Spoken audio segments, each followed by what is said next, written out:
I'm often anxious when people bring up the question of representation in sport. Words have weight, language is power. In the space of diversity, equity, and inclusion, the meaning and value of what representation brings too often signals solutions or outcomes, ultimately an end. To me, it is only the beginning.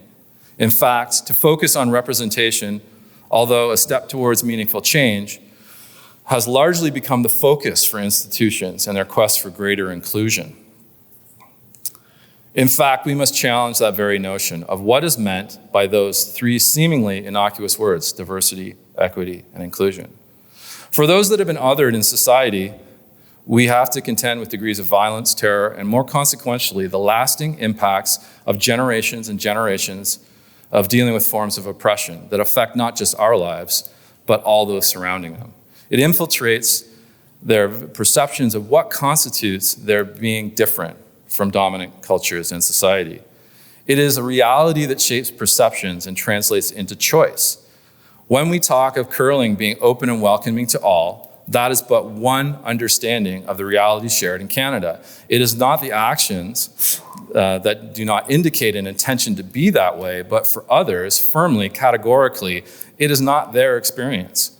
Our understandings are always informed by where we see ourselves in relation to others, and what we see as being accepting may not be the fact from another point of view. It is really the crux of where the point of diversion is held. Our assumptions and impressions of what is and could be is not necessarily another person's reality. From that vantage point, we must contend with the notions of diversity in relation to whom, equity in regard to which imbalances, and inclusion into what.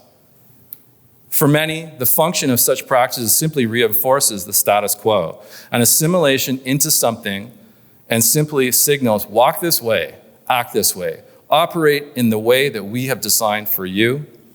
This is about you fitting into our mold. As we move forward, we must interrogate the meaning of those three words, especially as it forms courses of actions. Why is that crucial?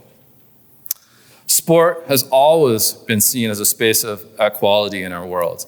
We look at those Jackie Robinsons, Billie Jean Kings, Willie O'Rees, and Naomi Osaka's as expressions of that success. In fact, the research shows that sport is a space of emancipation and resistance to forces of oppression. In addition, there has always been an association of sport and benefit, citing both physical and mental well-being and positive outcomes for sport. It is, however, conflating those benefits together with a push towards DEI to get those not represented into a sport that perhaps has elements that are not conducive to them being welcomed, accepted, or most vitally, being themselves in the spaces in which they occupy.